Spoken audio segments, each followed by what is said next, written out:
Hello friends, welcome back on my YouTube channel all subject education. तो आज का हमारा ट्रेंडिंग टॉपिक है आदित्य L1 और आज हम उसके करंट अफेयर्स के बारे में ही पढ़ेंगे जो हाल ही में जितने भी एग्ज़ाम हो गए उनके लिए बहुत ही इम्पोर्टेंट है। तो मेरे पास इसके लिए 100 से भी अपर क्वेश्चन है। इसकी वीडियोस आपको part 1, part 2, part 3 and part 4 में प्रोवाइड करवाए जाएंगे। तो इसका क्वेश्चन नंबर फर्स्ट है, आदित्य L1 शोर मिशन के लॉन्च से पहले भारतीय अंतरिक्ष अनुसंधान संगठन की हालिया उपलब्धि क्या थी? तो इसके ऑप्शन है सफल चंद्र अभियान चंद्रयान 3, मंगल ग्रह पर रोवर की लैंडिंग, संचार उपग्रह का प्रक्षेपण। तो इसका राइट आंसर होगा ऑप्शन ए, सफल चंद्र अभियान चंद्रयान 3। अब है हमारा नेक्स्ट क्वेश्चन, आदित्य L1 के लॉन्च से पहले उल्टी गिनती की अवधि क्या थी? इसके ऑप्शन से 12 हार्स, 23.40 हार्स या फिर 48 हार्स। तो इसका राइट आंसर है option B, 23.40 hours. It means 23 घंटे 40 मिनट। वह है हमारा नेक्स्ट वाला question, question number 3, Aditya L1 के प्रक्षेपण के दौरान ध्रुवीय उपग्रह प्रक्षेपण यान PSLV ने किस तट से शानदार उड़ान भरी थी? इसके ऑप्शन से पश्चिमी तट, पूर्वी तट या फिर उत्तरी तट। तो इसका राइट आंसर होगा ऑप्शन बी, पूर्वी तट। इट मीन्स आदित्य L1 के प्रक्षेपण के दौरान ध्रुवीय उपग्रह प्रक्षेपण यान PSLV ने पूर्वी तट से उड़ान भरी थी। क्वेश्चन 4, आदित्य L1 के प्रक्षेपण के दौरान PSLV की सबसे लंबी उड़ान क्या थी? तो इसके ऑप्शन से लगभग 23 मिनट्स, लगभग 63 मिनट्स या लगभग 83 मिनट्स। तो इसका राइट आंसर होगा ऑप्शन बी, लगभग 63 मिनट्स। नेक्स्ट क्वेश्चन है, कौन सी बात आदित्य L1 को अंतरिक्ष ऑब्जर्वेटरी में अद्वितीय बनाती है? तो इसके ऑप्शंस है, यह पहली अंतरिक्ष आधारित ऑब्जर्वेटरी है, यह अब तक लॉन्च की गई सबसे बड़ी ऑब्जर्वेटरी है, इसे दूर की आकाश गंगाओं का अध्ययन करने के लिए डिज़ाइन किया गया है। तो इसका राइट आंसर होगा ऑप्शन ए, यह पहली अंतरिक्ष आधारित ऑब्जर्वेटरी है। नेक्स्ट क्वेश्चन है क्वेश्चन 6, अपने गंतव्य तक पहुंचने से पहले आदित्य L1 की पृथ्वी से कितनी दूरी तय करने की उम्मीद है? तो इसके ऑप्शंस है 1 लाख किलोमीटर, 1.5 मिलियन किलोमीटर या फिर 5 लाख किलोमीटर। तो इसका राइट आंसर होगा option B, 1.5 million kilometre. I think यो क्वेश्चन मोस्ट इम्पोर्टेंट है, तो आप इसे इम्पोर्टेंट ज़रूर लगा लें। अब चलते हैं हमारे नेक्स्ट क्वेश्चन 7 की तरफ। आदित्य L1 को सूर्य की कक्षा में कहाँ स्थापित किए जाने की उम्मीद है? इसके ऑप्शन है पृथ्वी की कक्षा के करीब, ऑप्शन बी है भूस्थितिक कक्षा में एंड ऑप्शन सी है लैग्रेंजियन बिंदु L1 के चारों ओर एक हैलो कक्षा में। तो इसका राइट आंसर होगा ऑप्शन सी, लैग्रेंजियन बिंदु L1 के चारों ओर एक हैलो कक्षा में। यह भी एक बहुत ही अच्छा क्वेश्चन है किसी भी एग्ज़ाम के लिए। अब नेक्स्ट क्वेश्चन है क्वेश्चन 8, आदित्य L1 के मिशन का प्राथमिक उद्देश्य क्या है? इट मीन्स किस फर्स्ट प्रायोरिटी के लिए इसे सूर्य पर भेजा गया है? तो इसके ऑप्शन है दूर की आकाश गंगाओं का अध्ययन करना, ऑप्शन बी है वैज्ञानिक प्रयोगों के लिए सूर्य की तस्वीरें भेजना या फिर हमारे सौरमंडल के बाहरी ग्रहों का पता लगाना। तो इसका राइट आंसर होगा ऑप्शन बी, वैज्ञानिक प्रयोगों के लिए सूर्य की तस्वीरें भेजना। अब नेक्स्ट क्वेश्चन है, पृथ्वी और सूर्य के बीच कितने लैग्रेंजियन पॉइंट्स हैं जहां पर वस्तुएं अंतरिक्ष में रहती है? इसका ऑप्शन ए है 3, ऑप्शन बी है 5, ऑप्शन सी है 7। तो इसका राइट आंसर होगा ऑप्शन बी, 5। पृथ्वी और सूर्य के बीच 5 लैग्रेंजियन बिंदु ऐसे हैं जहां वस्तुएं अंतरिक्ष में रहती है। नेक्स्ट क्वेश्चन है, वह गणितज्ञ कौन है जिसके नाम पर लैग्रेंज पॉइंट्स का नाम रखा गया है? तो इसके ऑप्शंस है Joseph Martin Lagrange, Albert Louis Lagrange, Joseph Louis Lagrange. तो इसका राइट आंसर होगा option C, Joseph Louis Lagrange. Next question है, किसी छोटी वस्तु के स्थिर स्थिति में बने रहने के लिए लैग्रेंज बिंदु पर कौन सी शर्त पूरी होनी चाहिए? इसके ऑप्शन से सूर्य का गुरुत्वाकर्षण खिंचाव पृथ्वी से अधिक मजबूत होना चाहिए। इट मीन्स सूर्य का जो ग्रेविटेशन फोर्स होता है उसके ग्रेविटेशन फोर्स का मान पृथ्वी का जो ग्रेविटेशन फोर्स है उससे ज़्यादा होना चाहिए। ऑप्शन सेकंड है, दो बड़े पिंडों का गुरुत्वाकर्षण खिंचाव आवश्यक अभिकेंद्रीय बल के बराबर होना चाहिए।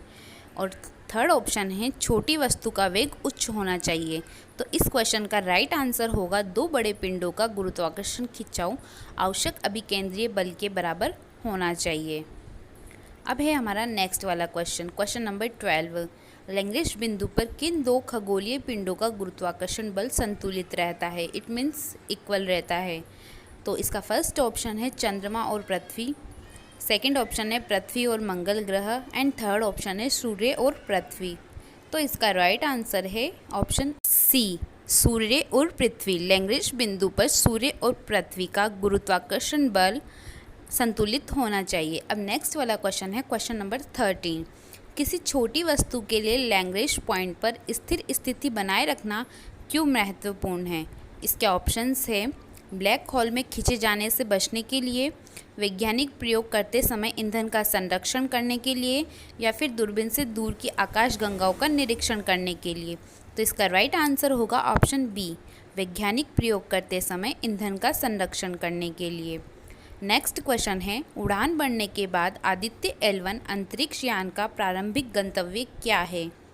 तो इसके ऑप्शन है निम्न पृथ्वी कक्षा, ऑप्शन बी है भूस्थितिक कक्षा एंड ऑप्शन सी है चंद्र कक्षा। तो इसका राइट आंसर है ऑप्शन ए, निम्न पृथ्वी कक्षा। नेक्स्ट क्वेश्चन है क्वेश्चन नंबर 15। प्रारंभ में निम्न पृथ्वी कक्षा में रखे जाने के बाद अंतरिक्ष यान की कक्षा कैसे बदलेगी?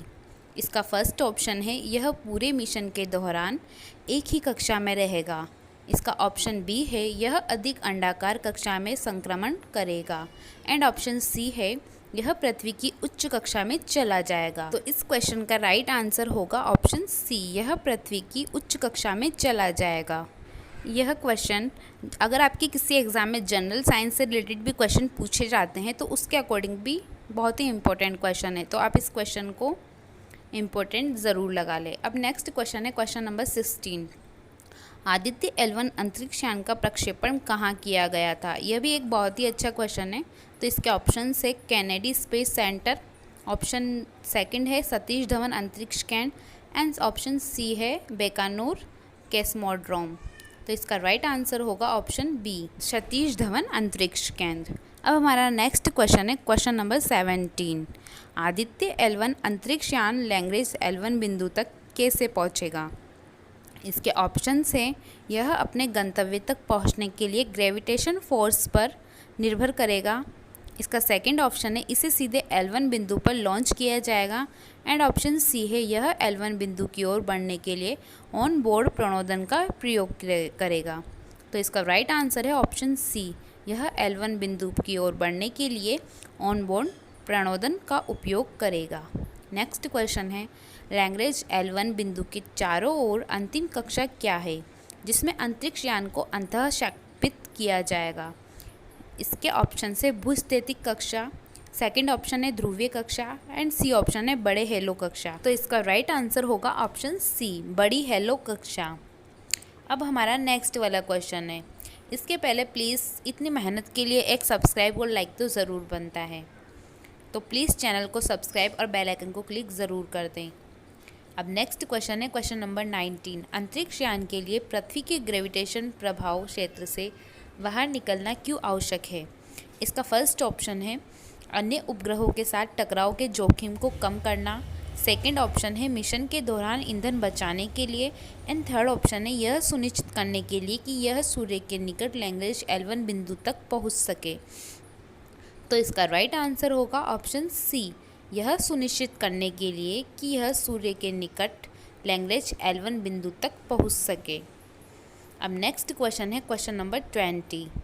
आदित्य L1 मिशन के प्रक्षेपण से लैग्रेंज L1 बिंदु तक पहुंचने की अनुमानित अवधि कितनी है? इसके ऑप्शन है 4 सप्ताह, 4 महीने या फिर 4 दिन। तो इसका राइट आंसर होगा ऑप्शन बी, 4 महीने। नेक्स्ट क्वेश्चन है 21। आदित्य L1 मिशन में लैग्रेंज L1 बिंदु तक पहुंचने का क्या महत्व है?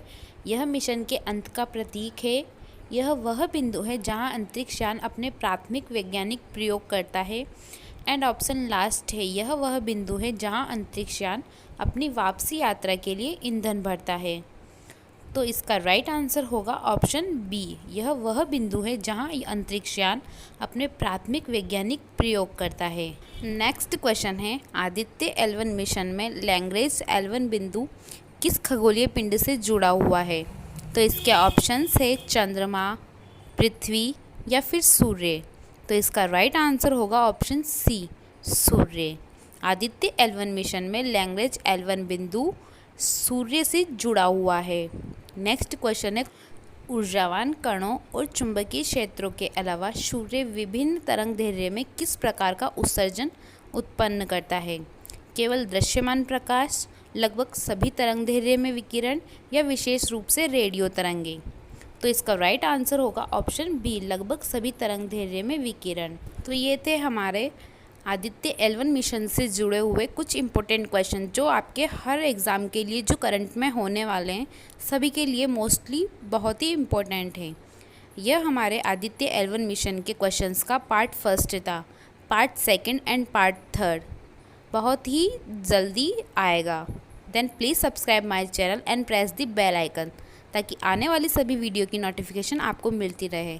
एंड प्लीज़ वीडियो को लाइक ज़रूर करें एंड शेयर करना ना भूलें। Thanks for watching.